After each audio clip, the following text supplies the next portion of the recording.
Eh bien, nous allons parler de la prière ce soir et voir les 7 différents aspects de la prière. Donc, le vrai Dieu est un Dieu de relation, hein, on le sait tous, donc de communication. Il aime la sincérité, la simplicité et la spontanéité. Par contre, il a en horreur l'hypocrisie, le formalisme, la religiosité. Voilà, donc on peut prendre en exemple la relation d'un petit garçon ou une petite fille avec ses parents. Ils ne se compliquent pas trop la vie quand ils ont besoin, par exemple, de manger ou de, de faire quelque chose. Il suffit qu'ils le demandent à leurs parents. Alors, tout d'abord, nous allons voir quelques généralités. Alors, un proverbe, 3 proverbes, 15:8. L'Éternel a en horreur les sacrifices offerts par les méchants, mais les prières des hommes droits lui sont agréables. Donc, vous voyez, les sacrifices offerts par les méchants. Donc, les méchants, ou les pécheurs, si vous préférez, sont des gens qui sont religieux, puisqu'ils offrent des sacrifices, où ils font des prières, etc. Mais la prière des hommes droits, donc la droiture est agréable à l'Éternel. Proverbe 16:3, recommande à l'Éternel tes œuvres et tes projets réussiront. Donc c'est une promesse pour nous tous. Lorsque nous avons quelque chose à faire, lorsque nous avons un projet, lorsque nous avons un travail à faire, enfin quoi que ce soit, ou un voyage, ou quoi que ce soit, eh bien, il faut penser avant tout à recommander nos œuvres à l'Éternel. Et avant de prendre une décision quelconque, de toujours consulter l'Éternel. Et Proverbe 28, verset 9, si quelqu'un se détourne pour ne pas écouter la loi, sa prière même est en horreur à Dieu. Donc, ça c'est très grave si quelqu'un détourne pour ne pas écouter la loi. Donc, il peut éventuellement prier. Quelqu'un qui est dans le péché, qui est dans le monde, qui est loin de Dieu, peut prier. Mais sa prière est en horreur à Dieu. Maintenant, passons encore quelques généralités dans le Nouveau Testament, Matthieu chapitre 6, dans l'enseignement du Seigneur Jésus. Lorsque vous priez, ne soyez pas comme les hypocrites. Mais quand tu pries, alors vous voyez, les hypocrites sont des gens qui prient, hein, ce sont des gens religieux. Hein. Mais quand tu pries, entre dans ta chambre, ferme ta porte et prie ton Père qui est là dans le lieu secret. Et ton Père qui voit dans le secret te le rendra. En priant, ne multipliez pas de vaines paroles comme les païens qui s'imaginent qu'à force de paroles, ils seront exaucés. Alors, vous voyez, avant tout, le plus important pour nous, c'est la prière individuelle, face à face, seul à seul, avec Dieu. Donc la chambre, c'est pour dire un lieu tranquille où on est seul, où personne ne nous dérange. Ça peut être un autre lieu que la chambre, pour vous qu'on ne soit pas dérangé et qu'on puisse passer du temps seul à seul avec Dieu. Et puis, nous sommes exhortés à ne pas multiplier des vaines paroles. Vaines, ça veut dire inutile. C'est pas parce qu'on répète 36 fois la même chose que Dieu va nous exaucer. Il est vrai que parfois il faut persévérer dans la prière, mais répéter bêtement les mêmes prières, c'est inutile. Comme les païens, vous voyez, les païens prient, les païens sont religieux, qui s'imaginent qu'à force de prier, de paroles, ils seront exaucés. Ne leur ressemblez pas, car votre Père sait de quoi vous avez besoin avant que vous le lui demandiez. Alors on pourrait se demander nous-mêmes, mais pourquoi il faut prier puisque Dieu sait tout? Il sait ce qu'on va lui demander avant même qu'on lui demande. Eh bien c'est comme ça. Dieu aime qu'on lui adresse nos paroles. Pour ceux qui ont des enfants parmi nous, des fois on savait bien avant qu'ils nous le demandent ce qu'ils allaient nous demander. Mais on aimait bien avoir un dialogue avec eux. Voici donc comment vous devez prier. Et là, le Seigneur Jésus nous donne une prière modèle, c'est-à-dire un exemple. Il ne dit pas qu'il faut répéter ça constamment. Il ne nous dit pas qu'il faut dire ça, répéter mot à mot chaque jour, cette prière-là. C'est juste une prière modèle. Voilà. Donc il commence comme ceci. notre Père qui est aux cieux. Voilà, qui est aux cieux. Donc nos prières s'adressent à notre Père qui est aux cieux. Si vous pardonnez aux hommes leurs offenses, votre Père céleste vous pardonnera aussi. Mais si vous ne pardonnez pas aux hommes, votre Père ne vous pardonnera pas non plus vos offenses. Voilà une condition sine qua non pour être exaucé. Si on refuse de pardonner à quelqu'un, Dieu ne nous pardonne pas non plus. Et puis au chapitre 15, toujours dans Matthieu, Dieu dit « Ce peuple m'honore du bout des lèvres, mais au fond de son cœur, il est bien loin de moi. » Ça, c'est les religieux. Enfin, le Seigneur Jésus disait ça aux Juifs religieux. Au bout des lèvres, c'était très, très agréable, des belles prières, mais au fond du cœur, ils sont loin. Le culte qu'il me rend n'a aucune valeur, car les enseignements qu'il donne ne sont que des règles inventées par les hommes, c'est-à-dire des traditions humaines, de la religion humaine. Et ça, comme on l'a vu, Dieu l'a en horreur. Et puis au chapitre 18, je vous dis encore que si deux d'entre vous s'accordent sur la terre pour demander une chose quelconque, elle leur sera accordée par le Père qui est dans les cieux. Voilà une merveilleuse promesse. Car là où deux ou trois sont assemblés en mon nom, je suis au milieu d'eux. Donc tout à l'heure, on a vu la prière individuelle. C'est ça la chose la plus importante, primordiale dans notre vie de disciple. Mais en deuxièmement, c'est la prière communautaire, c'est-à-dire à deux, par exemple dans un couple, à deux frères, deux sœurs, ou alors 3 ou 4 ou 5 ou 50, ça dépend. Voilà. Ce qui est important, avant de demander quelque chose, c'est de le partager et d'être sûr que tout le monde est d'accord. Parce que vous voyez, il faut s'accorder sur la terre pour demander une chose quelconque. Et la promesse, c'est la présence du Seigneur. Là où deux ou trois sont assemblés en mon nom, je suis au milieu d'eux. Assemblés en mon nom, c'est-à-dire intégrés dans sa personne. Dans la Bible, le nom de quelqu'un, c'est lui-même, c'est sa personne même. Donc, quand on dit le nom de Dieu, c'est Dieu lui-même. Donc, assemblé en son nom, c'est-à-dire intégré dans sa personne. Alors, l'expression qu'on a dans les lettres de Paul, par exemple, surtout dans Éphésiens, c'est en Christ, en Christ, en Christ, voilà. Alors, si tu es en Christ, si je suis en Christ et qu'on se rend compte, nous sommes en Christ. Et le Seigneur est au milieu de nous. Par contre, si deux personnes ne sont pas en Christ, le Seigneur, il n'est pas au milieu d'eux. Voilà, donc c'est une très belle définition de l'assemblée. L'assemblée, c'est la présence du Seigneur Jésus au milieu de nous. S'il n'est pas au milieu de nous, ce n'est pas l'Église de Jésus-Christ. C'est autre chose. Ça peut être un club de lecteurs de la Bible ou un club de chanteurs de cantiques, mais c'est pas une assemblée du Seigneur. Alors Luc 18, c'est une parabole que tout le monde connaît, mais je vais la lire quand même rapidement. Jésus leur adressa une parabole pour montrer qu'il faut toujours prier et ne pas se relâcher. Il y avait dans une ville un juge qui ne craignait pas Dieu et qui n'avait d'égard pour personne. Il y avait aussi dans cette ville une veuve qui venait lui dire « Fais-moi justice de ma partie adverse ». Pendant longtemps, il refusa. Mais ensuite, il dit en lui-même « Quoique je ne craigne pas Dieu et que je n'ai d'égard pour personne, néanmoins, parce que cette veuve m'importune, je lui ferai justice afin qu'elle ne vienne pas sans cesse me rompre la tête. » Le Seigneur ajouta « Entendez ce que dit le juge inique. Et Dieu ne fera-t-il pas justice à ses élus qui crient à lui jour et nuit? Et tardera-t-il à leur égard? Je vous le dis, il leur fera promptement justice. Mais quand le Fils de l'homme viendra, trouvera-t-il la foi sur la terre? » Voilà, donc ça c'est une exhortation pour nous faire comprendre avec un exemple extrême. Alors le Seigneur, vous avez remarqué, il aime bien les exemples extrêmes.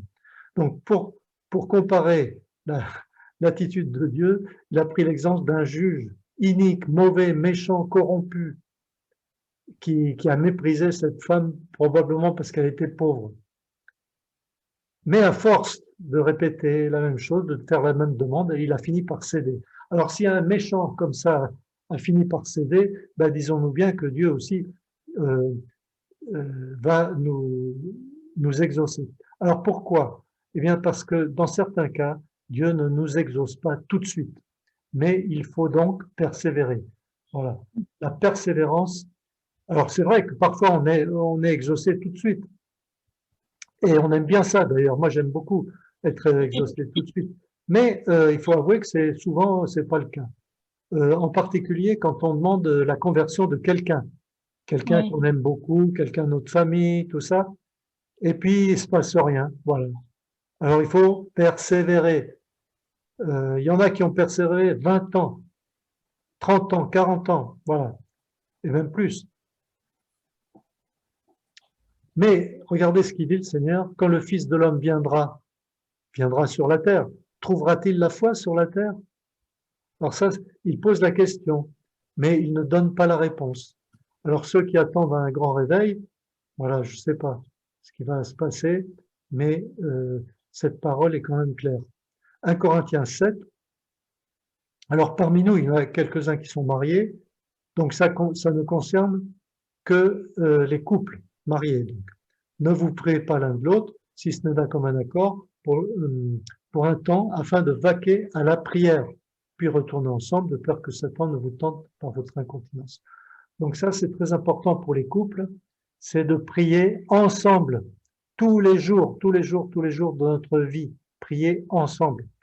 On peut, ça ne remplace pas la prière individuelle, mais c'est très important dans le couple, pour l'unité du couple et pour la famille. Après, quand il y a des enfants, on peut intégrer les enfants dans la prière, mais il faut quand même avoir un moment de prière chaque jour dans le couple pour présenter à Dieu les sujets qui concernent le couple ou qui concernent d'autres choses. 1 Corinthiens 11, tout homme qui prie ou qui prophétise la tête couverte déshonore son chef. Toute femme, au contraire, qui prie ou qui prophétise la tête non voilée, déshonore son chef. C'est comme si elle était rasée. Voilà. Donc ça, que ça plaise ou non, c'est écrit dans la parole de Dieu. La plupart des chrétiennes ne le font pas, mais c'est quand même écrit, donc la tête couverte, pour les femmes qui prient ou qui prophétisent. Par contre, les hommes ne doivent se découvrir la tête. Voilà, Philippiens 4, 6. Ne vous inquiétez de rien. Voilà, j'ai mis un petit dessin de notre frère Alain Audercet. Ne vous inquiétez de rien. Voilà. Mais en toute chose, faites connaître vos besoins à Dieu par des prières et des supplications, avec des actions de grâce. Et la paix de Dieu, qui surpasse toute intelligence, gardera vos cœurs et vos pensées en Jésus-Christ. Voilà une promesse merveilleuse.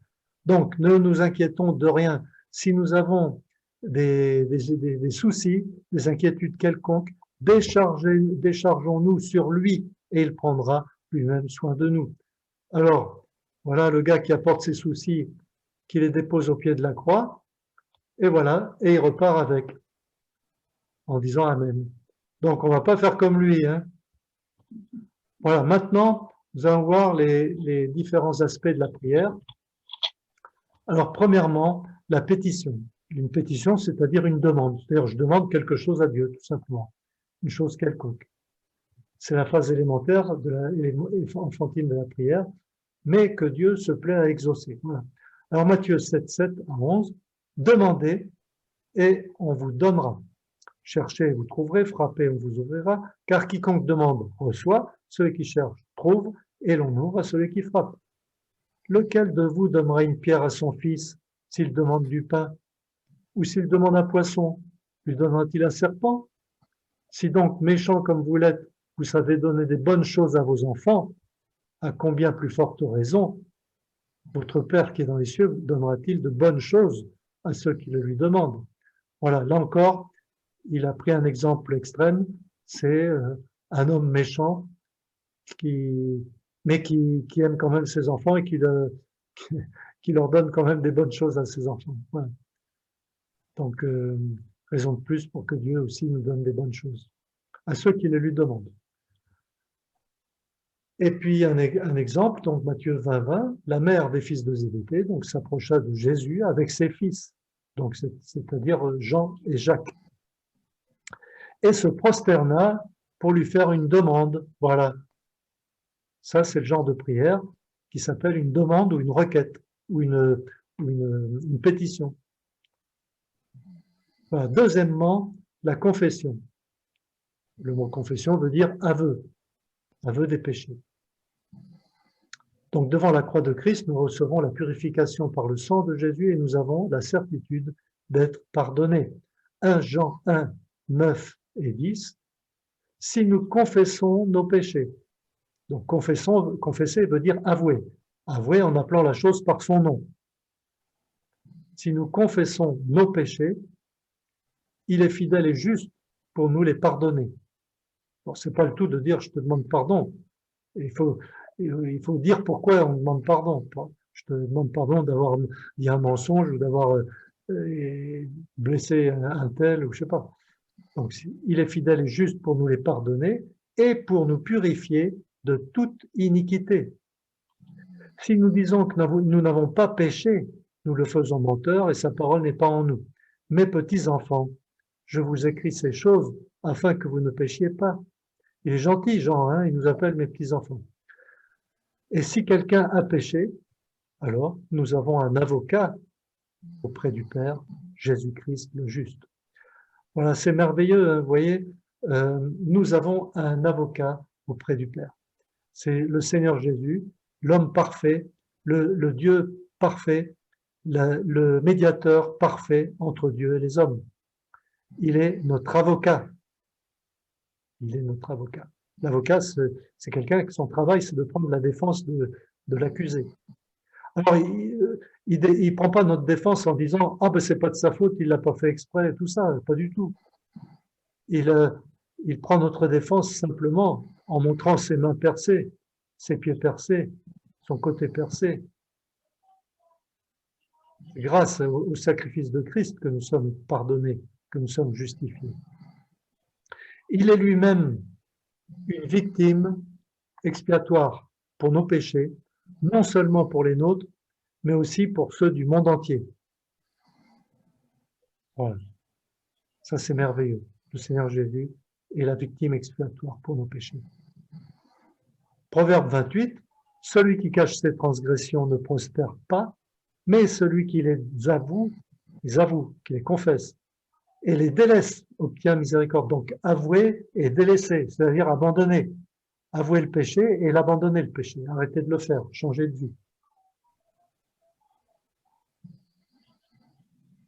Tout le monde est là?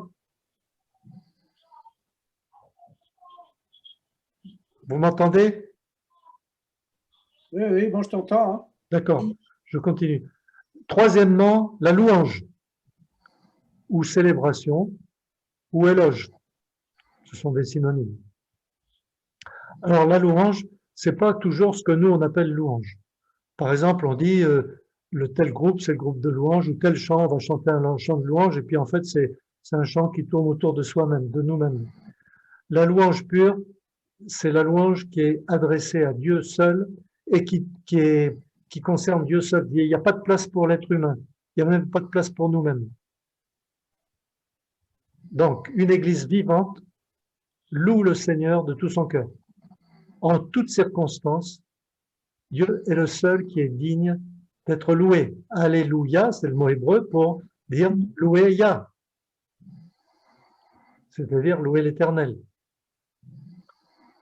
Le livre des psaumes contient de nombreux chants de louange qui exaltent les qualités de Dieu. Donc, un chant de louange, c'est un chant effectivement qui exalte toutes ses qualités, toutes ses vertus, toute sa bonté, sa justice, sa sagesse. Voilà. C'est de la louange. Éphésiens 5, 18, ne vous énévrez pas de vin, c'est de la débauche, ça conduit à la débauche. Soyez au contraire remplis de l'esprit, entretenez-vous par des psaumes, par des hymnes et par des cantiques spirituels, chantant et célébrant de tout votre cœur les louanges du Seigneur. Voilà, donc on peut chanter des psaumes, il y en a 150 dans la Bible, on peut chanter des hymnes, c'est-à-dire des chants de victoire, on peut chanter des cantiques spirituels. Alors, Ça veut dire soit des cantiques qui sont inspirés, enfin, dans tous les cas, ils sont inspirés. Mais le problème, c'est que dans nos carnets de chant, qui sont utilisés généralement, eh bien, malheureusement, ils ne sont pas tous inspirés. Et donc, il vaut mieux les éviter. Un chant qui contient une fausse doctrine, une erreur doctrinale ou qui, voilà, c'est pas inspiré. Chantant et célébrant le Seigneur de tout votre cœur. Donc, on chante et on célèbre de tout notre cœur. Mais vous voyez, d'abord, il y a écrit « Soyez remplis de l'Esprit ».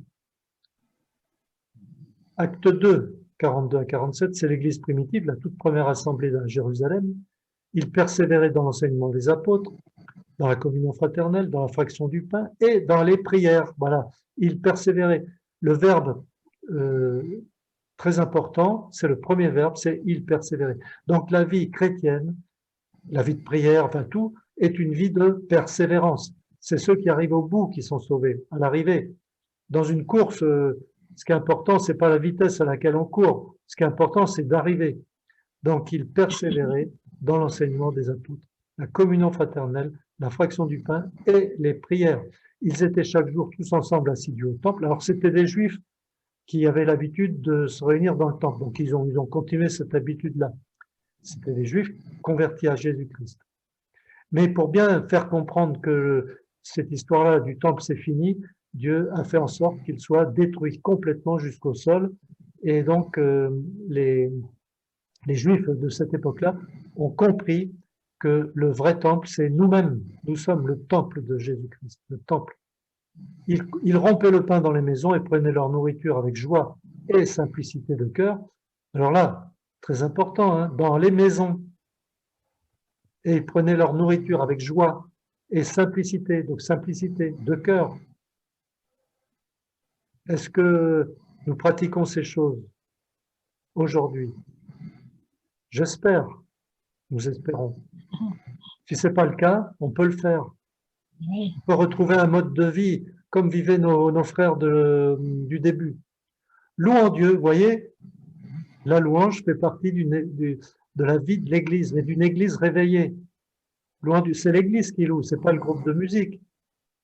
Il n'y avait pas de groupe de musique là. Oui.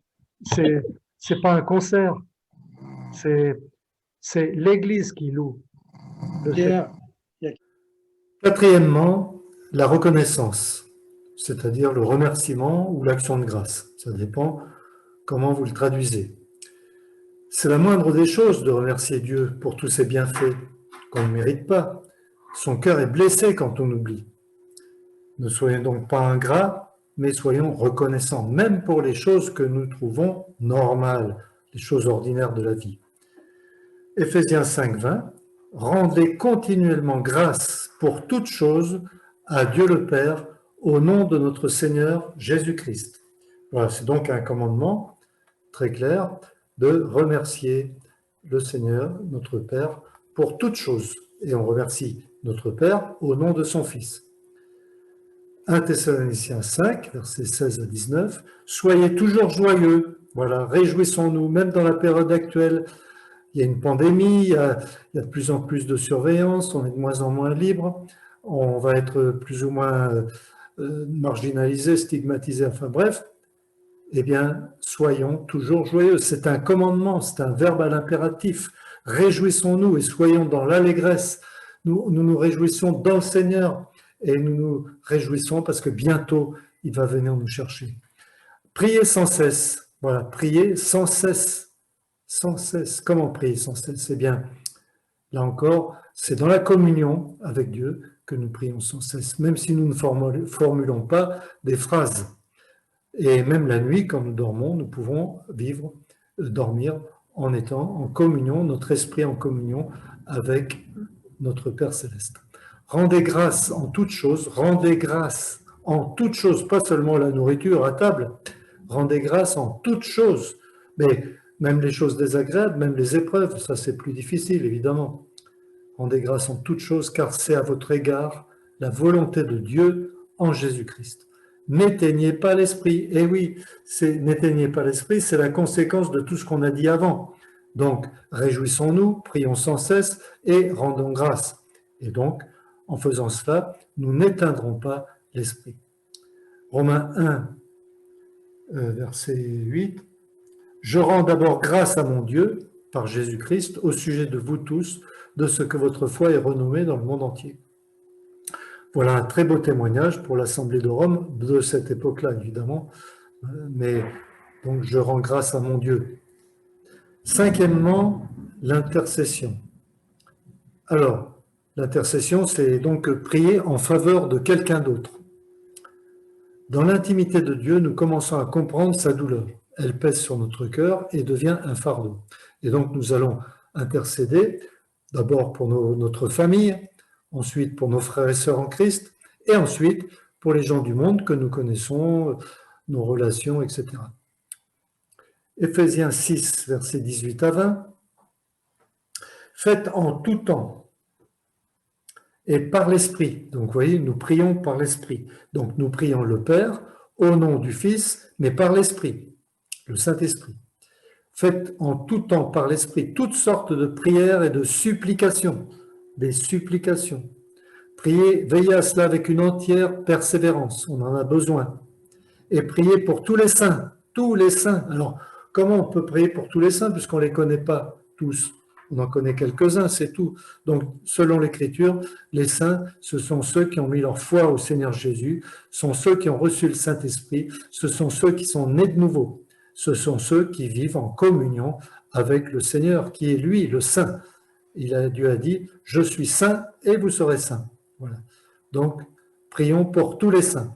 Alors, on ne les connaît pas tous, évidemment, dans d'autres pays, etc., mais on va quand même prier pour tous les saints. Alors, bien sûr, avant tout, ceux de notre famille et puis ceux de notre assemblée. Alors, si vous avez une petite assemblée, bon, c'est plus facile, mais si vous avez une assemblée plus nombreuse, peut-être vous vous en souviendrez pas. Alors, ce qui peut nous aider, c'est d'écrire leur nom dans un petit cahier, un carnet ou une feuille, et pour nous en souvenir, avec une page pour nos frères et sœurs en Christ et une autre page pour les incrédules, les païens que nous connaissons, que nous avons évangélisés, nous prions pour eux. Donc, toutes sortes de prières et de supplications, veillez à cela avec une entière persévérance, priez pour tous les saints, priez pour moi, afin qu'il me soit donné, quand j'ouvre la bouche, de faire connaître hardiment et librement le mystère de l'Évangile pour lequel je suis ambassadeur dans les chaînes et que j'en parle avec assurance comme je dois en parler. Et ambassadeur dans les chaînes, c'est-à-dire en prison. Celui qui a écrit ça, c'est un apôtre, l'apôtre Paul, qui est enchaîné. Alors, il dit, je suis ambassadeur. Qu'est-ce qu'un ambassadeur? C'est le représentant d'un pays, dans un pays étranger. Et c'est ce que nous sommes. Nous sommes les ambassadeurs de Christ sur la terre. Nous sommes des étrangers. Nous habitons sur la terre qui est un pays étranger pour nous, mais nous représentons notre pays qui est le royaume de Dieu. Et le maître du royaume de Dieu, c'est Jésus-Christ. Donc nous sommes les ambassadeurs de Christ sur la terre, ses représentants. Et donc nous devons nous comporter comme tels. Romains 1, versets 9 et 10. Dieu que je sers en mon esprit dans l'évangile de son Fils, mes témoins, que je fais sans cesse mention de vous, demandant continuellement dans mes prières d'avoir enfin, par sa volonté, le bonheur d'aller vers vous. Voilà, donc une intercession persévérante. Alors, on a des exemples d'intercesseurs dans la Bible, tels que Moïse, par exemple, ou Esdras. Esdras qui s'est identifié au peuple, à son peuple, qui s'est même identifié au péché de son peuple, enfin qui a demandé pardon à Dieu pour les péchés du peuple, alors que lui-même n'avait pas péché personnellement dans cette histoire-là. Daniel aussi, un intercesseur qui avait 3 moments par jour pour aller dans sa chambre et prier Dieu et louer Dieu. Sixièmement, l'adoration. Alors, dans l'Ancien Testament, l'adoration se traduisait par une attitude physique, c'est-à-dire la prosternation. Donc, se prosterner devant Dieu ou l'adorer, c'est une seule et même chose. Dans la Nouvelle Alliance, notre esprit est dans une attitude de prosternation devant Dieu. Mais ça n'empêche pas aussi de se prosterner physiquement, bien entendu. Jacques 4, versets 23-24, le Seigneur Jésus parle à la femme samaritaine.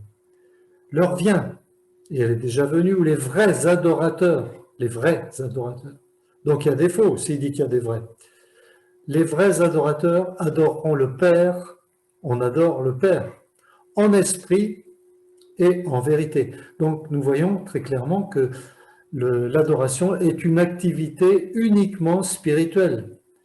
Donc l'âme n'intervient pas. Pour louer Dieu ou pour intercéder, l'âme intervient, bien entendu, pour chanter aussi. Mais pour l'adoration, c'est seulement en esprit et en vérité, c'est-à-dire conformément à la vérité de la parole de Dieu. Car ce sont là les adorateurs que le Père demande. Dieu est esprit, et il faut que ceux qui l'adorent en esprit et en vérité. Donc, où est-ce qu'on adore Dieu? Eh bien, dans son temple. Où est son temple? Son temple est dans le ciel. Et le Seigneur Jésus, notre souverain sacrificateur, le Kohen, Agadol en hébreu, eh bien, il est rentré dans le temple céleste avec son propre sang, et il est rentré dans le Saint des Saints, c'est-à-dire le débir, et il a fait l'aspersion avec son propre sang pour notre salut, notre justification. Et comment il a fait pour rentrer?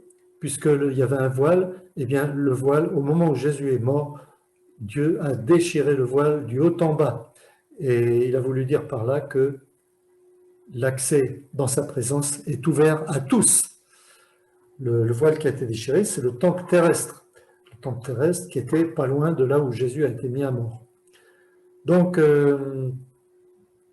voilà, nous avons un libre accès maintenant dans le Saint des Saints, le débir, dans la présence même de Dieu, et c'est là que nous nous prosternons devant Dieu en esprit et en vérité. Hébreux 10, 19-22, ainsi donc frères, puisque nous avons au moyen du sang de Christ une libre entrée dans le sanctuaire. Quel sanctuaire?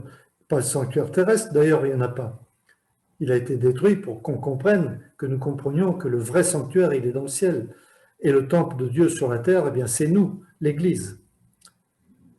Alors, dans le sanctuaire, par la route nouvelle et vivante qu'il a inaugurée pour nous, Jésus, qu'il a inaugurée pour nous, au travers du voile, c'est-à-dire de sa chair qui a été déchirée par la mort. Et puisque nous avons un souverain sacrificateur établi sur la maison de Dieu, approchons-nous donc avec un cœur sincère. Voilà les conditions à remplir. Approchons-nous donc, c'est un commandement. Tout enfant de Dieu est invité à s'approcher de Dieu, à pénétrer dans sa présence. Approchons-nous, un cœur sincère, et oui, sans hypocrisie. S'il y a de la moindre hypocrisie, on ne peut pas rentrer, ce n'est pas la peine. Dieu a ça en horreur. Dans la plénitude de la foi. Et oui, s'il n'y a pas une foi parfaite, eh bien, ce n'est pas la peine d'entrer, on ne peut pas rentrer. Les cœurs purifiés d'une mauvaise conscience. Et oui, s'il y a du péché dans notre vie, on ne peut pas rentrer non plus.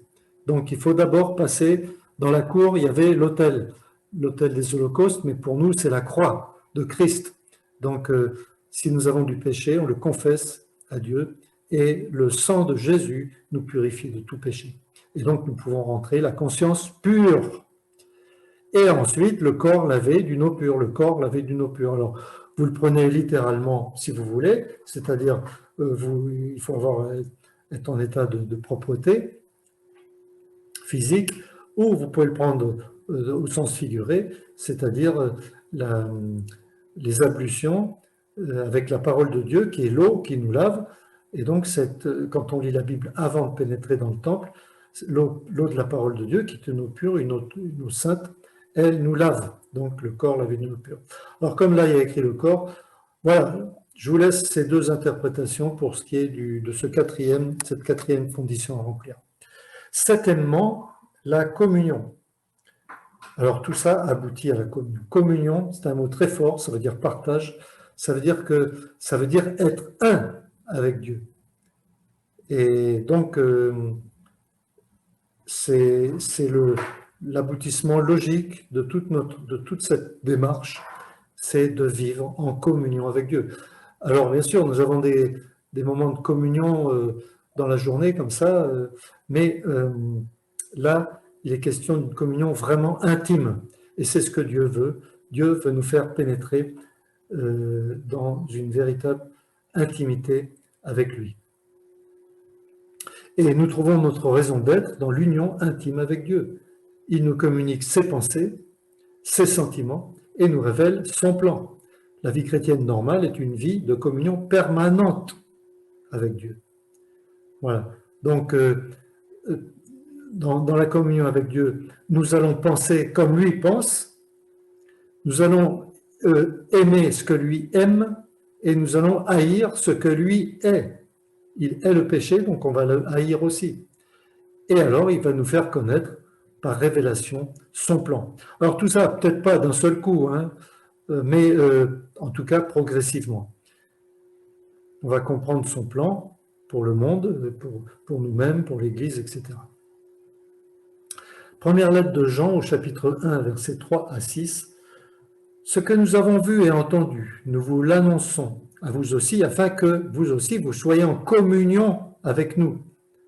Vous voyez, communion, ça c'est la communion horizontale entre frères et sœurs, c'est-à-dire la communion fraternelle. Or, notre communion est avec le Père et avec son Fils Jésus-Christ. Notre communion, vous voyez, ce sont des paroles d'une telle puissance et d'une telle beauté. Or, notre communion est avec le Père et avec son Fils Jésus-Christ. Quelle merveille, gloire à Dieu. Merci pour la bonté de Dieu, la grâce qu'il nous a accordée. Et nous vous écrivons ces choses afin que notre joie soit parfaite. La nouvelle que nous avons apprise de lui et que nous vous annonçons, c'est que Dieu est lumière et qu'il n'y a pas point en lui de ténèbres. Il n'y a point en lui de ténèbres. Il est lumière. Plus nous approchons de lui, plus nous voyons dans quel état nous sommes.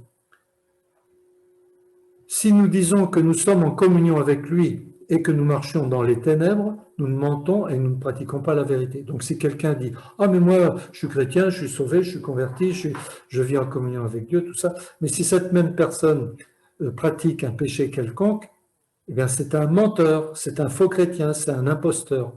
Et des comme ça, il y en a plein dans les églises malheureusement, et ils sont mélangés avec les bons. Donc le vrai est mélangé avec le faux. Le blé est mélangé avec l'ivraie. On aimerait faire le tri, mais c'est très difficile d'y voir clair. Le tri se fera en fait à l'enlèvement. 1 Corinthiens 1, 9. Dieu est fidèle, lui qui nous a appelés à la communion de son Fils Jésus-Christ. Et oui, Dieu est fidèle et sa volonté, c'est que nous soyons en communion avec son Fils Jésus-Christ. Donc communion parfaite avec le Père et avec le Fils. Et tout ça, c'est par le Saint-Esprit. Et voilà, 1 Corinthiens 6, 17. Mais celui qui s'attache au Seigneur est avec lui un seul esprit. Donc dans cette communion, notre esprit, l'esprit humain, donc notre esprit, est en communion avec le Seigneur et donc nous sommes un seul esprit avec lui. C'est pourquoi dans la Bible, des fois, le mot esprit, on ne sait pas si c'est le Saint-Esprit ou si c'est le nôtre. On ne sait pas trop. Eh bien, c'est tout simplement, dans cette communion, nous sommes un. Alors voilà pourquoi nous devons prier les uns pour les autres. Ça, c'est l'intercession. Voilà. On s'entraide les uns les autres. Maintenant, nous allons voir les conditions à remplir pour être exaucés. Alors, Jacques 1, 5 à 8. Si quelqu'un d'entre vous manque de sagesse, qu'il la demande à Dieu, qui donne à tous simplement et sans reproche, et elle lui sera donnée. Vous voyez que pensez à Salomon, c'est ce qu'il a demandé à Dieu, et Dieu lui a donné la sagesse. Si on lui demande, il nous la donne aussi. La sagesse, c'est tout simplement c'est pas une activité, c'est pas quelque chose seulement intellectuel. C'est essentiellement le savoir-vivre. La sagesse, c'est savoir comment se comporter. C'est le savoir-faire. Et elle lui sera donnée. Mais qu'il la demande avec foi. Ah, voilà. condition sine qua non pour être exaucé, c'est la foi. Sans douter. Le doute, c'est le contraire de la foi. Donc, soit tu doutes, soit tu crois au Seigneur. C'est l'un ou l'autre, c'est pas les deux. Car celui qui doute est semblable au flot de la mer, agité par le vent et poussé de côté et d'autre. Si un jour vous baladez sur la mer et qu'il y a une tempête, ou même s'il y a des vagues normales, et supposons qu'il y ait une bouteille ou une bouée ou un morceau de bois qui flotte, eh bien, il va nulle part. Il est balancé un coup à droite, un coup à gauche, en avant, en arrière, voilà. Qu'un tel homme ne s'imagine pas qu'il recevra quelque chose du Seigneur. Il ne recevra rien du Seigneur. C'est un homme irrésolu, inconstant dans toutes ses voies. Donc l'apôtre Jacques est très clair. Voilà ce qu'il dit encore au chapitre 4, verset 3. Vous demandez et vous ne recevez pas parce que vous demandez mal dans le but de satisfaire vos passions. Alors quand on demande quelque chose, c'est pourquoi? C'est pour l'œuvre de Dieu, c'est pour le bien de quelqu'un, c'est pour la gloire de Dieu ou c'est pour satisfaire nos passions personnelles? Donc, vous demandez mal et donc on ne reçoit pas. Vous demandez et vous ne recevez pas. Donc, deuxième condition à remplir, c'est on demande, tout ce qu'on demande, c'est pour la gloire de Dieu. Donc, si on demande par exemple la guérison de quelqu'un, c'est pour la gloire de Dieu. Le salut de quelqu'un, c'est pour la gloire de Dieu. Si on demande, je sais pas moi, que Dieu bâtisse son église dans tel village ou telle ville, c'est pour la gloire de Dieu. Maintenant, on peut aussi demander des besoins pour nous-mêmes. Par exemple, si on manque d'argent, on peut lui demander de l'argent. Ou si on manque d'une maison, on peut lui demander une maison. Mais c'est toujours pour la gloire de Dieu. Ce n'est pas pour satisfaire nos passions. 1 Pierre 3,7, Marie. Alors ça s'adresse uniquement aux hommes chrétiens mariés.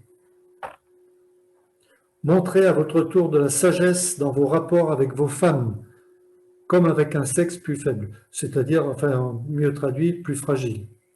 Honorez-les comme devant aussi hériter avec vous de la grâce de la vie. Honorez-les. Donc, Marie, tous ceux qui sont mariés doivent honorer leurs femmes. Qu'il en soit ainsi afin que rien ne vienne faire obstacle à vos prières. Et oui, si un mari n'honore pas sa femme, eh bien, il va y avoir un obstacle à ses prières. Donc, il perd son temps s'il prie. Il ferait mieux d'arrêter de prier et de faire du bien à sa femme et de prendre soin d'elle. 1 Jean 3, 21 et 22. Bien-aimés, si notre cœur ne nous condamne pas, nous avons de l'assurance devant Dieu. Quoi que ce soit que nous lui demandions, nous le recevons de lui parce que nous gardons ses commandements et que nous faisons ce qui lui est agréable. Voici encore une condition sine qua non, c'est l'obéissance. Si notre cœur ne nous condamne pas, alors avant tout, c'est avoir la conscience pure. La conscience qui est dans le cœur, au plus profond de nous-mêmes, c'est tout ce que nous faisons, tout ce que nous disons, tout ce que nous pensons. Et tout est enregistré là. C'est un peu comme la boîte noire d'un avion. Donc, si notre cœur ne nous condamne pas, ça veut dire si notre conscience n'a rien à nous reprocher, nous avons de l'assurance devant Dieu. Quoi que ce soit que nous demandions, nous le recevons de lui, parce que nous gardons ses commandements.